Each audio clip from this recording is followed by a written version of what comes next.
tarde. Que bom estarmos juntos para mais um encontro no nosso canal Teologia Hoje. Quero dar as boas-vindas a você que já está com a gente, conectado no nosso canal, e fazer o pedido que a gente sempre faz no início das nossas transmissões. Compartilhe esse link com outras pessoas que você entende que são interessadas também pela temática que nós vamos abordar aqui, que temos abordado no nosso canal. Outro pedido é, caso você ainda não seja assinante do nosso canal, por favor, torne-se assinante do Teologia Hoje. Fazendo isso, a gente pode ter um alcance maior de pessoas. E não deixe também, além de assinar, caso você não seja assinante do canal, de dar um like na transmissão de hoje. Isso também nos ajuda. Quero dar as boas-vindas a você que tem nos ajudado, que tem acompanhado os nossos cursos, os nossos momentos no canal Teologia Hoje. Nós tivemos uma série de estudos baseada na Apocalíptica, Apocalipse de João. Estudamos um pouco sobre o apocalipsismo, estudamos um pouco sobre a literatura apocalíptica e as chaves de leitura para o Apocalipse de João. Se caso você não tenha acompanhado essas aulas, você pode depois acompanhar no nosso canal a série sobre o Apocalipse de João. O nome da série é Desvendando o Apocalipse. Você pode então acessar todos os encontros também no nosso canal. Então o canal tem uma série de opções para você participar. Além disso, tem também o nosso podcast nas diversas plataformas de podcast. Você pode ouvir onde quer que você esteja, você acompanha o nosso canal no seu celular. Quero então, mais uma vez, dar as boas-vindas a vocês que nos acompanham e já agradecer pela sua participação. Esse curso é um curso baseado na vida de Jesus de Nazaré. O título desse curso, Quem é Jesus? É uma pergunta, na verdade, e como aconteceu com o curso do Apocalipse, a gente não sabe dizer quanto tempo durará esse curso. A gente já tem algumas ideias dos temas que nós vamos abordar, mas a gente não tem pressa em esgotar, até porque não é esse o objetivo e não teria como esgotar, mas eu digo esgotar no sentido daquilo que a gente propôs mesmo para esse curso. Se a gente entender nos encontros que a gente pode, a partir de um determinado tema, fazer em 2 encontros, a gente fará sem pressa. Não é o nosso objetivo aqui a pressa. E a gente quer então fazer com muito cuidado, com muito carinho e com muito diálogo. E o nosso objetivo aqui então é pensar a partir de alguns títulos que foram atribuídos a Jesus no Novo Testamento. Vamos seguir para o nosso tema, para o que a gente pretende compartilhar hoje. Como eu já disse, a gente parte dessa pergunta, né? Nossa proposta aqui, temática: quem é Jesus? E títulos atribuídos a Jesus no Novo Testamento. Qual é a proposta, então, do nosso curso? Em primeiro lugar, a gente pretende aqui observar. Esse é um tempo, então, da gente, e por isso que eu sinalizei, de ser um processo com calma, sem pressas, né? A gente vai observar nos detalhes, sem pressa. O que a gente pretende observar? Testemunho a respeito de Jesus nas páginas do NT. Então, o nosso compromisso aqui é com as informações que o texto nos oferece. A gente, durante essa aula inaugural, introdutória, eu quero colocar para vocês os passos metodológicos que nós vamos dar para vocês, comigo, perceberem de que lugar nós estaremos falando, tá certo? Então, a primeira coisa, nós vamos observar como é que, nas páginas do Novo Testamento, os autores, autoras, as comunidades que compuseram esse material, quais os títulos, quais as impressões dessas comunidades a respeito de quem é Jesus. Esse é o nosso primeiro movimento, da observação. O segundo movimento é da análise. Nós vamos, a partir da identificação desses títulos, analisar quem é que está falando, quem está dizendo que Jesus é atribuindo determinado título a Jesus. Quem é nas páginas do Novo Testamento que está falando? Então, assim, esse é um passo hermenêutico importante, e aí eu quero chamar a atenção de vocês em cada processo que a gente vai seguir, cada título que a gente vai escolher. É importante você identificar em qual evangelho, em quais evangelhos ou outros livros do Novo Testamento onde esse título aparece. Quando nós estamos aqui pensando nos evangelhos, que são baseados em narrativas, nessas conversas, nesses diálogos, nesses espaços onde Jesus esteve com pessoas, esteve em lugares, quem é que diz a respeito de Jesus? Está na boca de quem determinado testemunho? Porque uma preocupação, e aí eu quero chamar a atenção de vocês no seguinte, que não necessariamente por estar no texto, por estar no evangelho, significa que aquelas comunidades e o próprio Jesus entendiam que aquele título correspondia de fato à sua pessoa. Então, é importante, primeiro, identificando o título e perceber na boca de quem. É o próprio Jesus que diz a respeito de si determinadas coisas, são determinados discípulos que dizem a respeito dele algumas coisas, são líderes religiosos, são pessoas que ele alcançou, que ele falou, que ele curou, que ele tocou. Então, quem é que está falando? Outra coisa importante e está aí para vocês, onde essa fala está acontecendo? Em qual espaço? Os espaços, eles sinalizam coisas importantes no texto bíblico para a gente. É importante a gente pensar onde é que essa fala aconteceu. Não apenas quem está falando, se era um discípulo, se era um gentil, se era alguém na multidão, se era, inclusive, nas narrativas, um demônio falando a respeito de Jesus determinadas coisas, mas também onde essa fala está acontecendo. Em qual espaço? No templo? Na sinagoga? Quando Jesus estava no monte, Jesus estava na rua, em uma cidade gentílica, enfim, saindo dos evangelhos, por exemplo, em quais locais essa fala ela acontece. Então, quem falou, ou seja, identificou determinado título a Jesus, o local onde essa pessoa falou, são exercícios que a gente vai precisar fazer aqui e, sobretudo, o significado desses títulos no ambiente do Novo Testamento. Mais à frente eu vou explicar o que é que a gente quer dizer com isso. Agora, é preciso que a gente pense que, por exemplo, se um determinado discípulo falou algo a respeito de Jesus, é importante nós resgatarmos quando ele usou determinado título para referir-se a Jesus, no ambiente daquele texto, nesse texto foi formado, o que é que isso significava para eles. O que é que isso significava para aquele povo do primeiro século, início do segundo século. Então é importante a gente resgatar o nosso compromisso aqui, é fazer esse movimento dentro dos recursos possíveis que nós temos, dos estudos teológicos, para irmos ao mundo do texto, resgatarmos então o sentido dessas expressões e o impacto desses títulos naquele ambiente, naqueles cenários, tá bom? Esse, então, é o segundo movimento do nosso curso, é analisar quem falou, onde falou e o significado dos títulos no ambiente do Novo Testamento.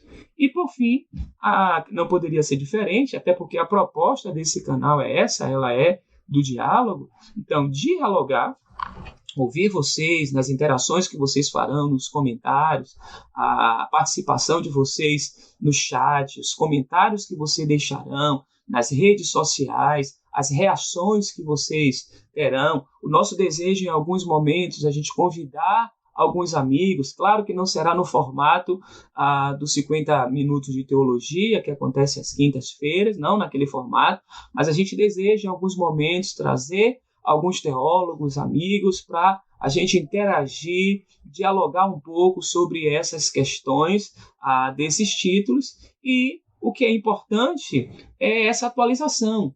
Ou seja, não basta apenas reconhecer nas páginas do Novo Testamento o que foi dito a respeito de Jesus e entender no lugar do texto o significado de cada um desses títulos. Mas é importante a gente fazer também esse movimento de atualização para perceber a relevância desses títulos ou expressões hoje e como é então que a gente pode entender esses títulos no nosso ambiente. Está claro para vocês aí o nosso itinerário? Então, assim, são 3 movimentos, né? Da observação, a gente também além de observar, vamos analisar esses títulos que foram utilizados, quem disse, onde disse e qual o sentido desses títulos no ambiente da formação do texto, mas também dialogar e atualizar, né? Quais as relevâncias de dizer, por exemplo, que Jesus é o Messias hoje? Qual a relevância de dizer que Jesus é Filho de Deus hoje? E tantos outros títulos. Aqui ao lado eu coloquei para vocês o que a gente não pretende fazer aqui. Então, a nossa fala não vai ser a partir das interpretações, né, do lugar de uma tradição teológica cristã católica.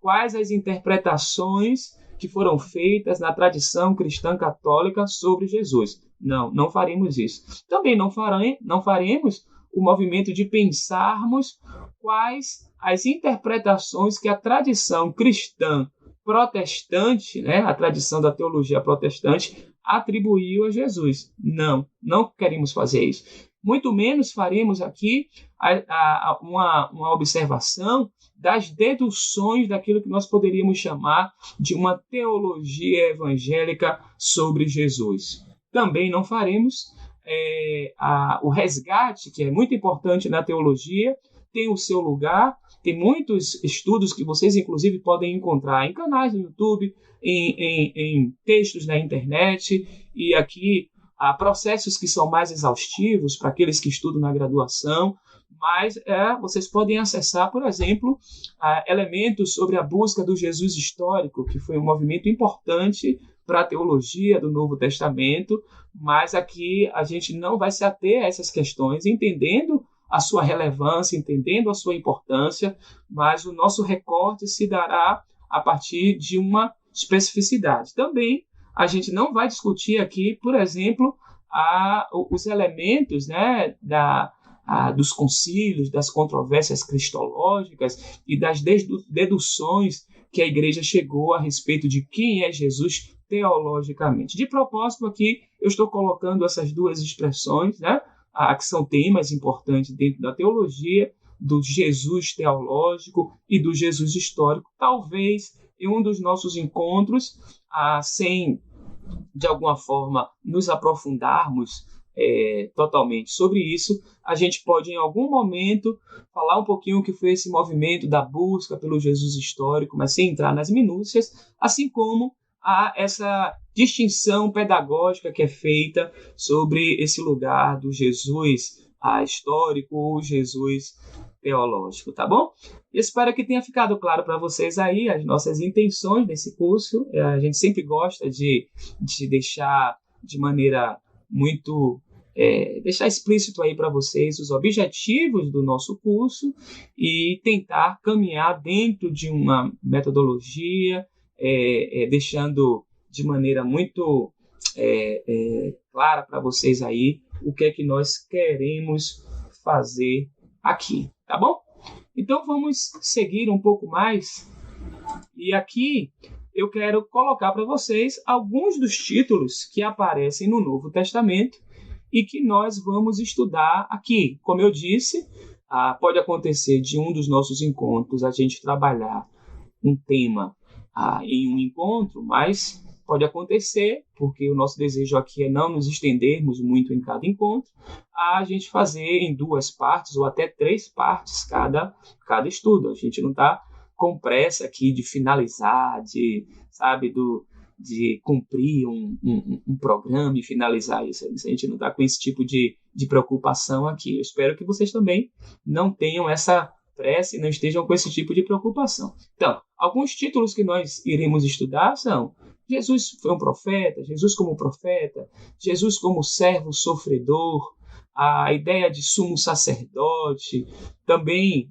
talvez a que seja mais comum de se dizer e de se ouvir, Jesus como Messias, Jesus como Filho do Homem, Jesus Filho de Deus. O que é que significa isso, né? Ou Kyrios, o Senhor, o Sóter, o Salvador, o Logos. Esses são alguns títulos que nós vamos estudar aqui, tá? Cada um deles, e deixando aqui novamente o que colocamos anteriormente, o que nós queremos é perceber nas páginas do Novo Testamento quando esses títulos foram atribuídos a Jesus, quem disse, em qual local disse e como é que isso soava naquele grupo de pessoas ali que foram, então, os primeiros destinatários desses documentos, tá certo?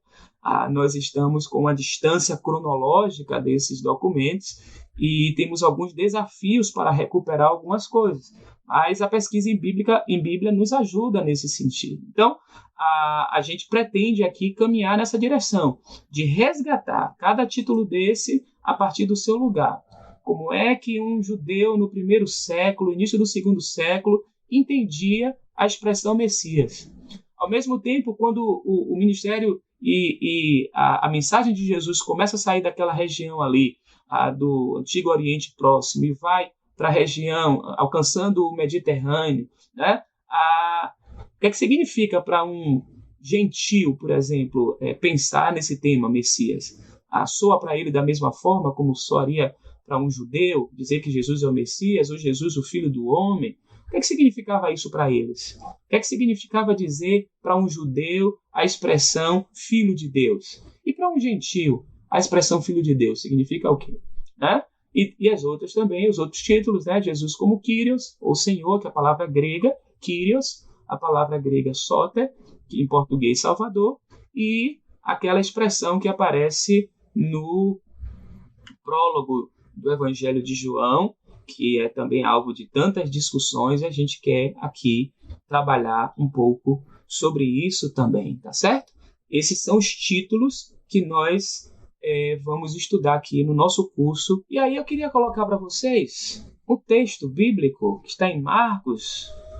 Marcos é o evangelho mais antigo, né, conforme as pesquisas bíblicas, no nosso cânon, o cânon do Novo Testamento. Nós temos 4 evangelhos, Mateus, Marcos, Lucas e João.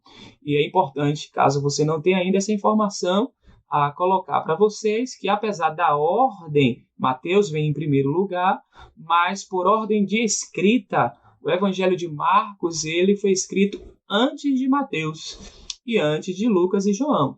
E não apenas isso, Lucas e Mateus se utilizaram de Marcos como uma das fontes para compor o seu material, tá certo? Eles utilizaram outras fontes também, a gente não vai ter tempo para dizer sobre isso aqui, mas fiquem com isso, tenham isso em mente, né? Caso você não tenha informação, Marcos foi o primeiro evangelho a ser escrito e esse conteúdo do evangelho de Marcos serviu de subsídio para a composição do evangelho de Mateus e o evangelho de Lucas, né? E João é uma outra perspectiva e que em alguns momentos aqui nós vamos colocar durante o nosso curso. E no evangelho de Marcos nós encontramos uma narrativa. Jesus e seus discípulos dirigiram-se para os povoados nas proximidades de Cesareia de Filipe. No caminho, aqui, veja coisa interessante, aqui a gente vai começar a aplicar algumas coisas que eu durante o nosso curso vou solicitar de vocês, inclusive na interação aí no chat, tá bom? Esse movimento hermenêutico aqui, porque a pergunta quem faz é Jesus. Isso é importante. Jesus faz uma pergunta: quem o povo diz que eu sou? Então, nesse momento aqui do ministério de Jesus, as pessoas já falavam algumas coisas sobre Jesus. As pessoas já tinham determinadas impressões de quem Jesus era. A partir da sua mensagem, das coisas que ele realizava, as pessoas já deduziam e falavam algumas coisas a partir do seu lugar, do seu mundo significativo, das experiências que eles tinham. Eles já falavam alguma coisa a respeito de quem Jesus era. Então, assim, Jesus pergunta: o que é que o povo diz a meu respeito? E os discípulos, então, responderam. Olha só, isso já circulava nessa época, quando esse documento é escrito. Marcos, que é o mais antigo, tá bom? Fiquem com essa referência, isso é importante. Eles responderam: alguns dizem que é João Batista, uma personagem também dos evangelhos. Importante, João Batista. Outros, Elias. Aqui já é uma citação de uma personagem veterotestamentária, do Antigo Testamento, um profeta importante do Antigo Testamento. E ainda outro um dos profetas. Um dos profetas. Percebe que Elias era profeta? E há uma questão aqui também que se coloca quando dessas impressões que o povo tinha a respeito de Jesus, um dos profetas, tá bom? Mas aí Jesus pergunta, e vocês?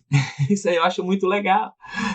Quando é aquela coisa que Jesus traz para essa dimensão da pessoalidade, né? As pessoas falam diversas coisas sobre Jesus. E aqui eu falei, né, de propósito. Vocês sabem o lugar da minha fala enquanto teólogo cristão de origem protestante. Então, assim, mas a gente deixou evidenciado que o nosso compromisso primeiro não é pensar quais as interpretações sobre Jesus a partir desse movimento ou da expressão evangélica sobre quem é Jesus, mas olhar nos testemunhos do Novo Testamento, das páginas dos evangelhos. É esse o nosso compromisso aqui.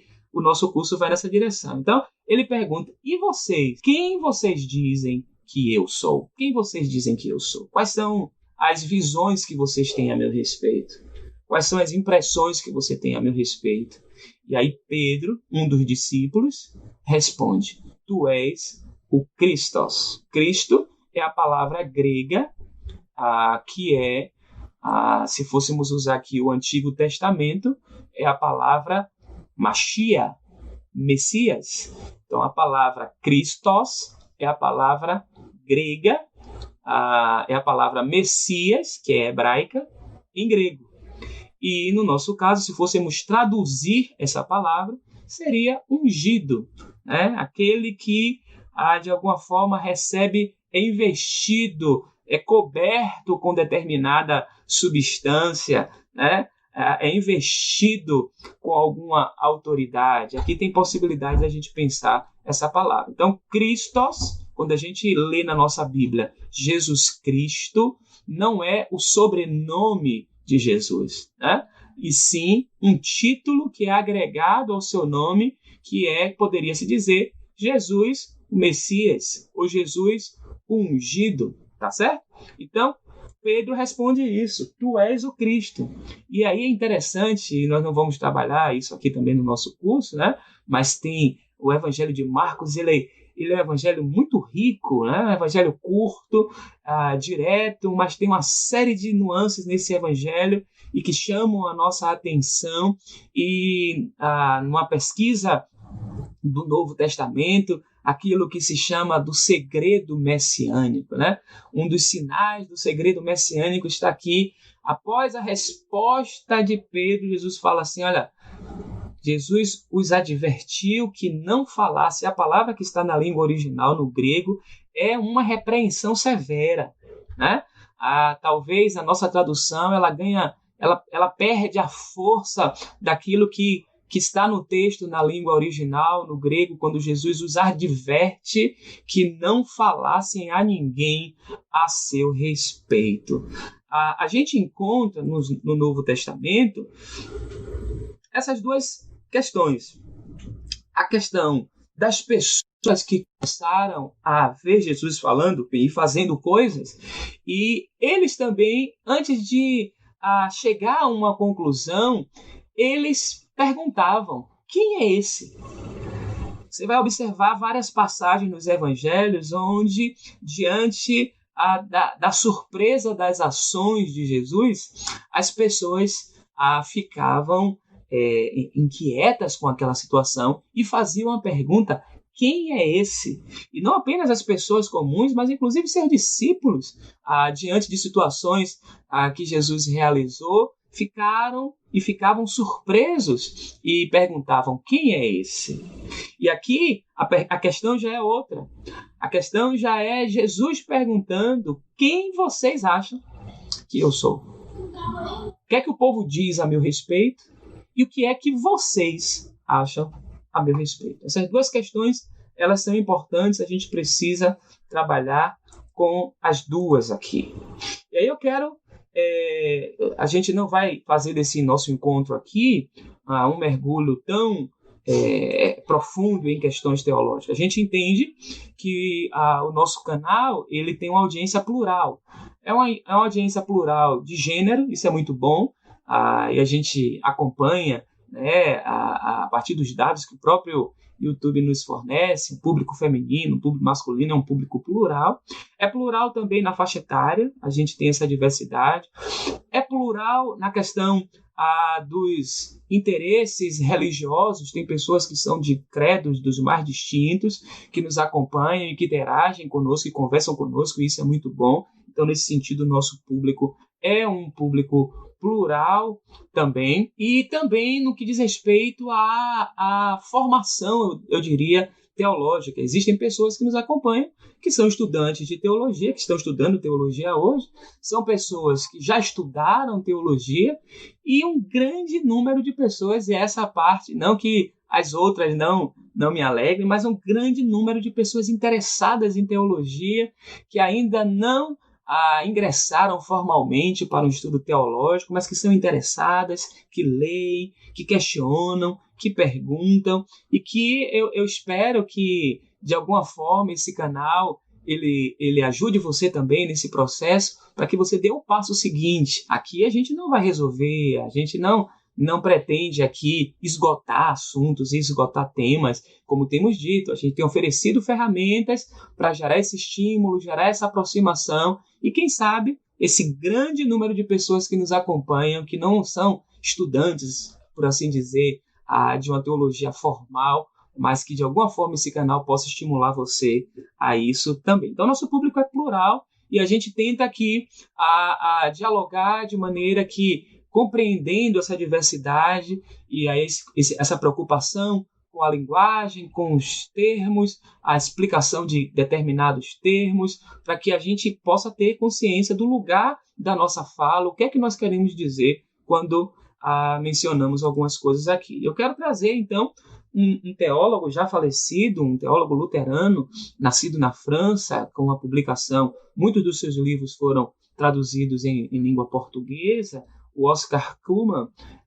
nascido em 1902, falecido em 1999, e ele diz o seguinte: a cristologia é a ciência que tem por objeto a pessoa e a obra de Cristo. Então, assim, de alguma forma, o que nós vamos estudar aqui está dentro desse lugar de preocupação teológica e de estudo, que é a cristologia.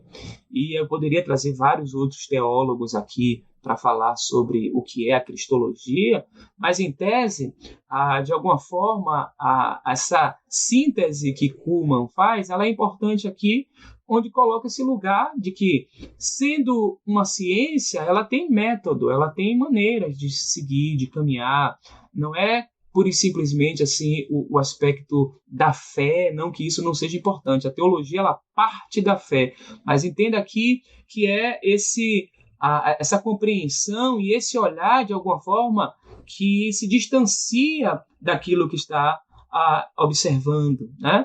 É essa distância que é necessária, que não gera prejuízos no que tange eu vou usar uma palavra forte, assim, dessa contaminação, que é quase que não é possível você evitar, tendo em vista as paixões dos nossos credos, das nossas confissões de fé, e não há nada de errado. Mas por isso que eu coloquei, o nosso curso aqui não é do lugar do teólogo cristão protestante, não é um curso de dogmática sobre Jesus, uma catequese sobre Jesus, não é isso.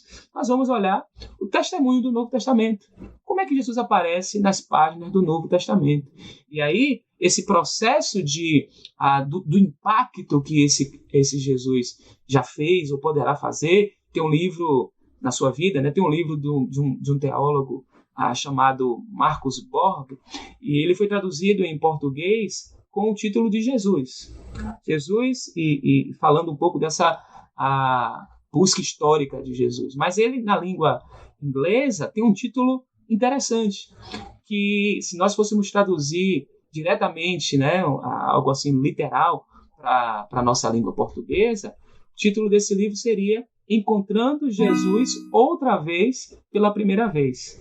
Há muitos anos atrás, eu iniciava ainda os estudos em teologia, e continuo iniciando, mas há muitos anos atrás eu fui convidado para falar em um lugar a partir do título desse livro. Não tinha ainda sido traduzido para o português, e eu tenho algumas anotações daquela época ainda, e o tema das conferências, a qual eu fui convidado para falar em 3 dias, foi Encontrando Jesus outra vez pela primeira vez. Então, assim, é perceber que e o nosso desejo também, que isso de fato também mobiliza a minha existência, porque é sempre essa oportunidade de encontrar Jesus outra vez, né? E pode ser que nesses movimentos de encontrar Jesus outra vez, a gente então tenha aquela iluminação para encontrá-lo pela primeira vez, né? Encontrando Jesus outra vez pela primeira vez. E aí essa experiência que ela é inaugural, ela que de fato é transformadora. É por isso que o nosso desejo aqui é esse exame a partir do testemunho das páginas do Novo Testamento. Você não precisa abrir mão de convicções que você já tem, mas a gente precisa resgatar e olhar com atenção para esse testemunho que está nas páginas do Novo Testamento. Então ele diz isso, que a cristologia é a ciência que tem por objeto a pessoa e a obra de Jesus Cristo. Avançando um pouco mais, o próprio Oscar Cullmann, em um livro que é um livro de cristologia do Novo Testamento, e durante o nosso curso nós vamos aqui apresentar algumas sugestões de leitura.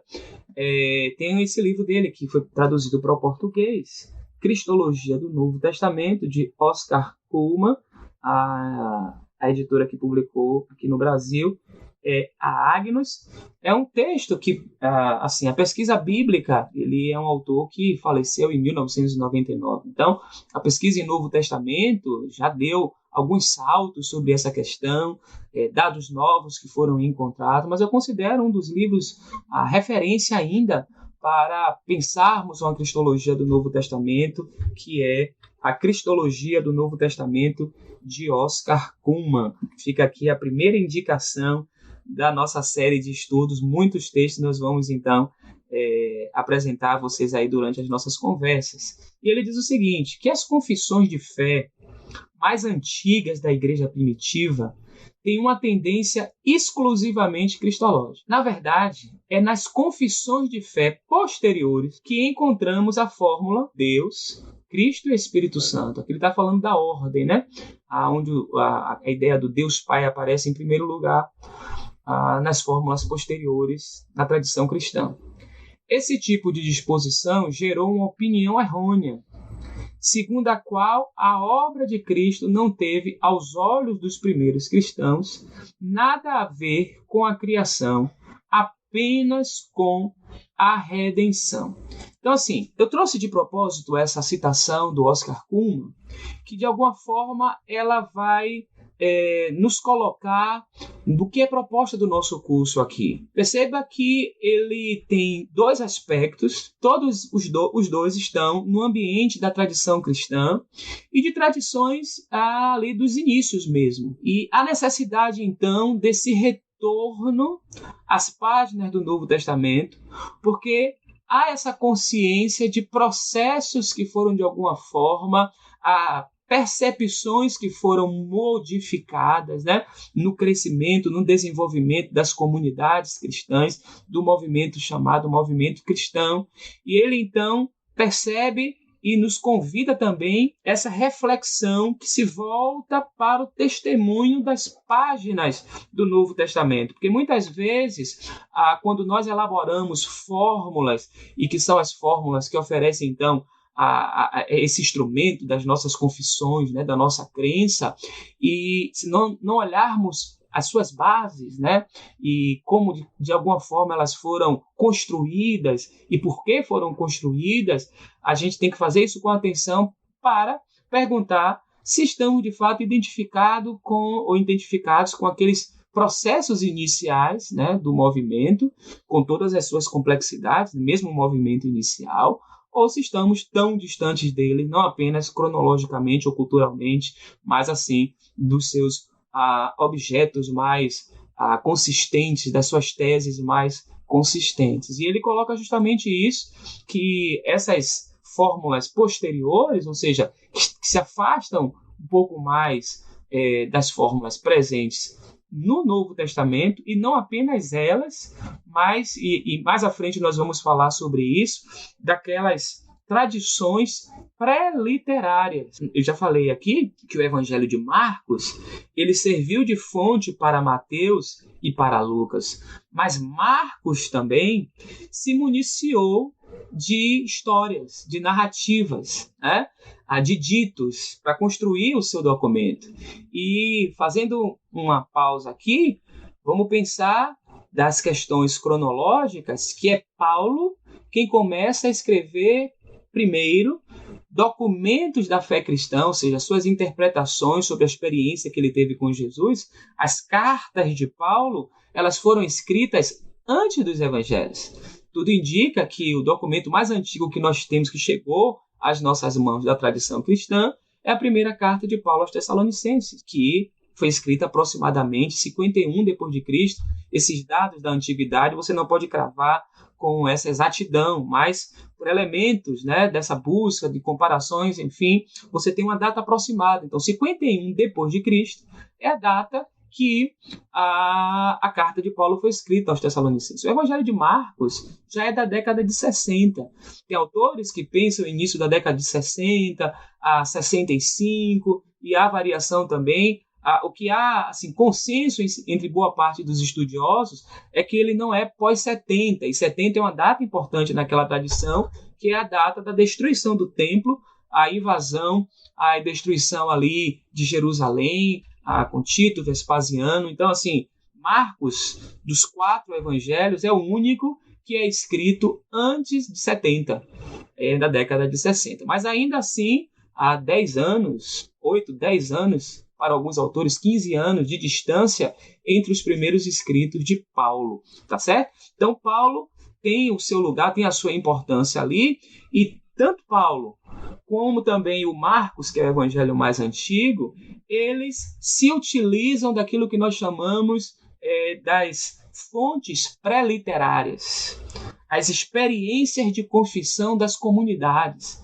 As comunidades primeiras, elas já tinham ideias a respeito de Jesus, e elas traziam essas visões sobre Jesus para os seus momentos de culto, para a sua liturgia, para os seus momentos de reunião, e eles faziam daquelas suas convicções uma palavra do grupo, que os unia ali naquela fé, aquilo que nós chamamos dessas confissões, e essas confissões anteriores a processos tardios da tradição cristã, de concílios do século IV e afins, mas antes mesmo do texto estar escrito, esses autores, ou seja, a comunidade que escreve o Evangelho de Marcos, e aqui pensemos no Paulo, que escreve a primeira carta aos Tessalonicenses e que tem o seu corpus paulino, ele se utiliza de experiências das comunidades, de elementos que já estão vivenciados ali, e é disso que Cullmann fala. Quais são essas fórmulas mais antigas? Para entendermos, então, quais são essas percepções inaugurais, iniciais.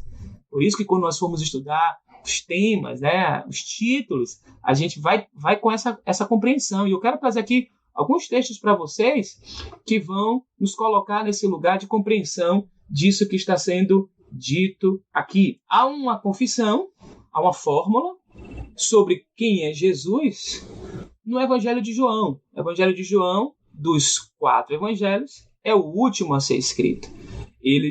A sua escrita se dá já ali no início do 2º século. E já é de um momento de percepções novas sobre Jesus, de compreensões e interpretações daquelas comunidades, com toda a vitalidade daquelas comunidades, né? E ali no prólogo de João tem uma ideia sobre Jesus, nesse prólogo joanino, que é a seguinte: que todas as coisas foram feitas por intermédio dele, o Logos, que nós vamos estudar. Sem ele, sem o Logos, nada do que existe teria sido feito. Então perceba que é uma fórmula anterior, ela já é posterior a algumas fórmulas, por exemplo, como a que nós vamos ver aqui da carta de Paulo aos Coríntios, ela já é posterior a isso, mas ela já é anterior a desdobramentos de compreensão na tradição cristã, né, do século II, do século III e do século IV, e todo esse movimento histórico até chegar até nós. tá certo? Então, assim, aqui em João já há uma percepção de quem é Jesus, que é esse título que nós vamos estudar, um dos mais complexos, né? Todas as coisas foram feitas por ele. Ele aqui como aquele que tem poder para fazer as coisas acontecerem também, assim como o Pai. Um outro texto, anotem aí a primeira fórmula. A segunda fórmula é essa aqui, de um texto também da mesma época do Evangelho de João, mas anterior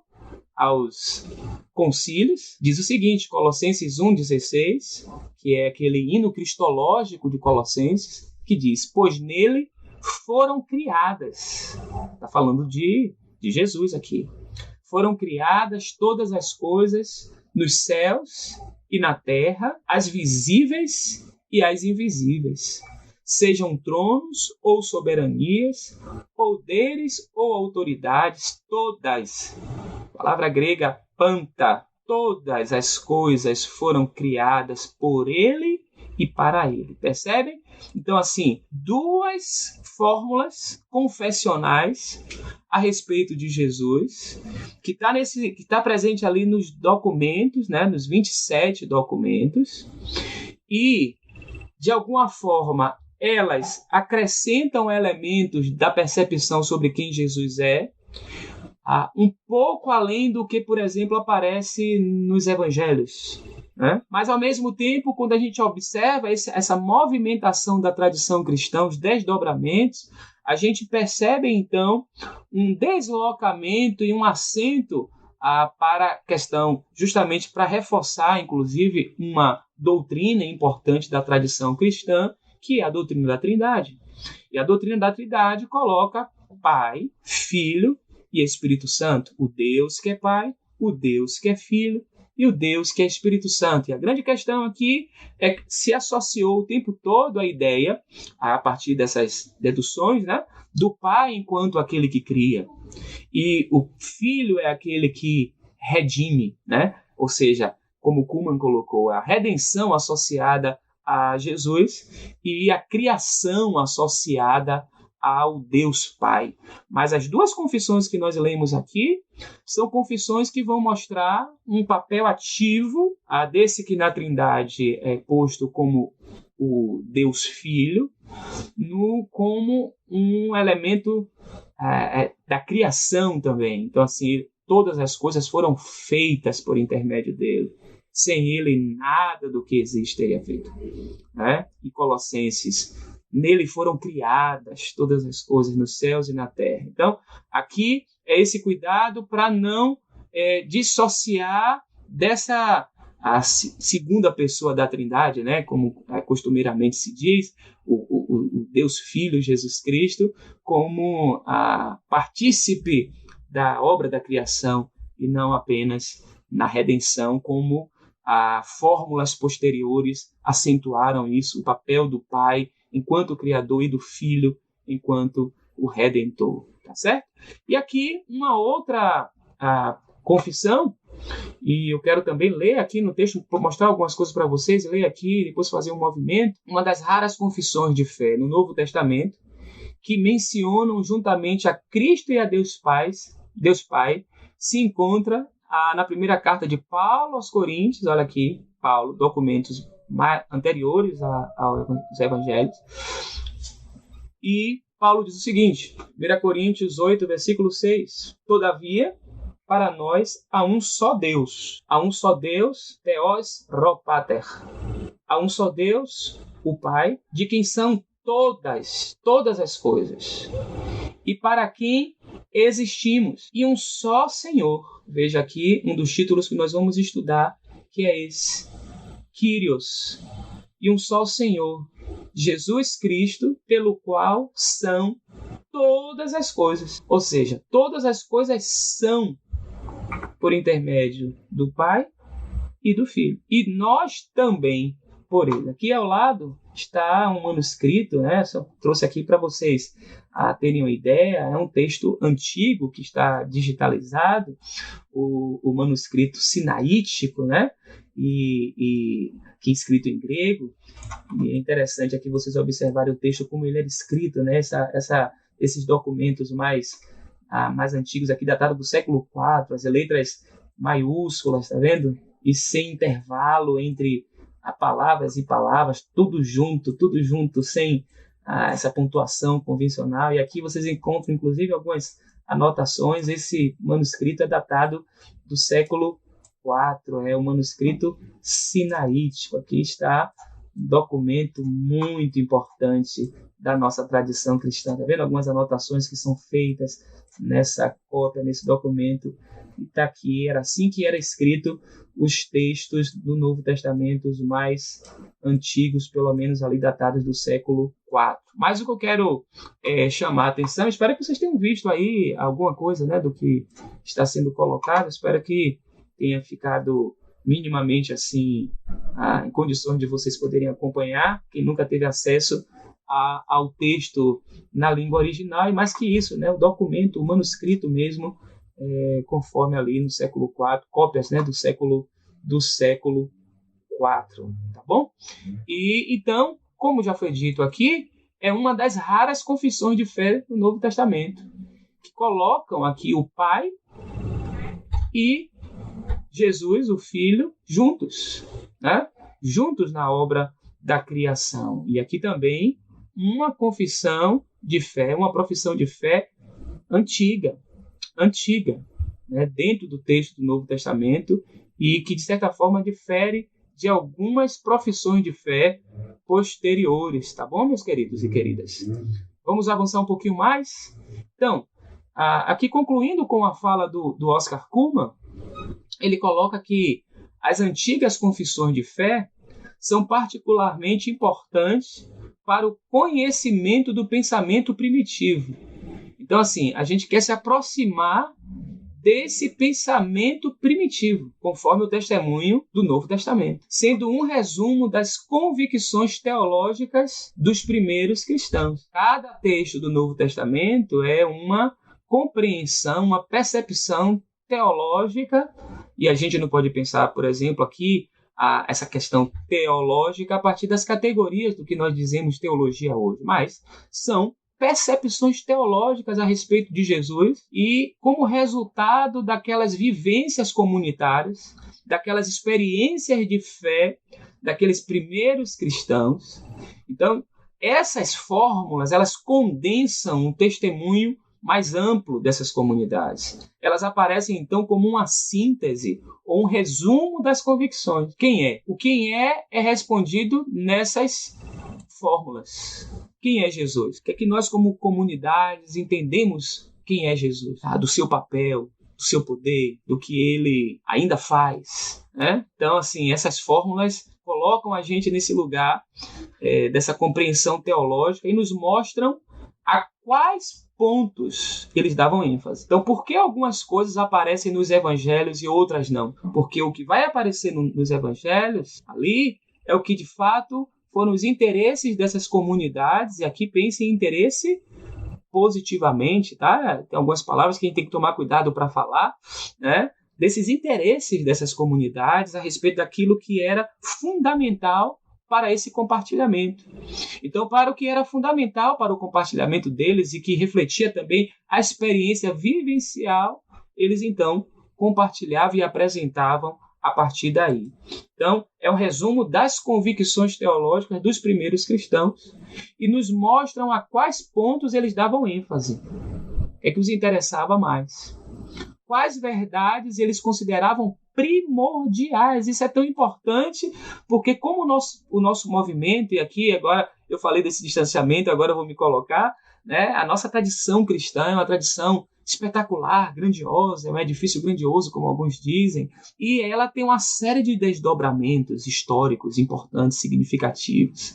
E nessa linha histórica, onde tantas coisas aconteceram com a igreja, tantos processos eles aconteceram com a igreja, do movimento inicial até aqui, que é fundamental, e aí eu falo por mim, essa é uma experiência de um movimento que eu tenho, sobretudo nesses dias, feito, quais eram as ênfases, o que era primordial naquelas comunidades em relação à pessoa de Jesus e quais outras lhe pareciam decorrer desta. Daí se deduz que a teologia cristã primitiva é quase exclusivamente, aqui já é uma afirmação do Oscar Cullmann, né, a tese que ele defende, é quase exclusivamente uma cristologia. Mas é isso então, queridos e queridas, a gente vai fazer esse caminho desse tempo aqui. Como eu disse a vocês, não sabemos ainda quanto tempo esse movimento durará, e confesso a vocês que é também um movimento a partir dos meus interesses no que tange a minha experiência enquanto alguém que está vinculado a uma tradição cristã e que tem em Jesus essa figura fundamental. Então, quais eram as convicções das primeiras comunidades sobre quem era Jesus e como é que isso alterou o discurso deles, a vivência deles. E isso precisa me afetar de alguma forma, por isso que eu falo que daqueles 3 níveis do nosso curso é o do diálogo e da atualização. Ouvirmos, conversarmos, à luz do Novo Testamento, então buscarmos quais são essas conexões que podem ser feitas com esses títulos que muitos deles não têm, talvez, significado objetivo na nossa tradição para o século XXI, por exemplo, mas que, então, resgatando o seu sentido, o seu significado no tempo dele, quando eles foram enunciados, quando eles foram vivenciados, a gente pode, então, trazer para nós aqui. Então, vamos caminhar por aí. Na próxima semana, se Deus quiser, o nosso desejo, então, é iniciarmos com o primeiro título que nós escolhemos para estudar, essa visão de Jesus enquanto profeta. O que é que significava para aquelas pessoas que, quando identificavam Jesus como profeta, o que é que eles estavam querendo dizer? E quais eram, então, as categorias que poderíamos pensar sobre os profetas ali na época de Jesus. Então, era Jesus um profeta? Algumas pessoas disseram isso, que ele era um profeta. Aquela mulher que conversou com Jesus em João 4, aí fica como sugestão você ler esse texto, no Evangelho de João, Evangelho capítulo 4, tem um momento que a mulher fala assim, eu vejo que tu és profeta. Então, quando as pessoas diziam isso a respeito de Jesus, que ele era profeta, ou como aconteceu, por exemplo, na narrativa que eu tive a oportunidade de compartilhar ontem, a de Lucas 7, né? Quando da ressurreição do filho daquela viúva na vila de Naim, e há um testemunho ali de que um grande profeta chegou nessa terra. O que é que se está se falando quando se pensa em Jesus como profeta? Quais são os ensinos que a gente pode ter? E se de fato Jesus, não apenas as pessoas disseram isso a respeito dele, mas ele também se considerou, e quais seriam então as categorias de pensarmos que ele era profeta, a partir de que lugar, caso nós entendamos que ele era um profeta, de que lugar poderíamos dizer que assim era, tá bom? Então eu desejo muito que a gente possa ter um caminho muito bom. Esse processo é um processo de construção, por isso eu peço a vocês que interajam no nosso chat, deixando os comentários no nosso vídeo, deixando sugestões no nosso vídeo, nas redes sociais que nós interagimos, no meu Instagram, Ioache, você pode acompanhar no meu Facebook, Joás Menezes, tem uma página também do Teologia Hoje no Facebook. Deixe sugestões lá, deixe seus comentários no YouTube, deixe sugestões, inclusive. Nós vamos construir esse curso juntos e eu gostaria muito de contar com a participação de vocês e desejoso de que, ao final, a gente possa ter experiências significativas com esse que mudou a história e que não apenas a história de fora, mas ele tem nos afetado diretamente. Tá bom? Meu desejo, então, é que a bênção do Eterno, que enriquece e não acrescenta dores, esteja sobre a sua vida, esteja sobre a vida dos seus familiares e amigos. E se você ainda não é assinante do nosso canal, eu peço a você, por favor, torne-se assinante, compartilhe com outras pessoas para que elas possam também ser parceiras desse projeto que é o Teologia Hoje. E deixe o seu like no vídeo de hoje, isso é importante. Quanto mais likes a gente tem nos vídeos, é importante para o nosso vídeo então ficar de forma que as pessoas sejam mais a abrangência seja maior, o alcance seja maior também. Muito obrigado por você ter separado o seu tempo para estar conosco aqui. Eu espero vocês, então, na próxima segunda-feira, às 16 horas, se Deus permitir, para pensarmos sobre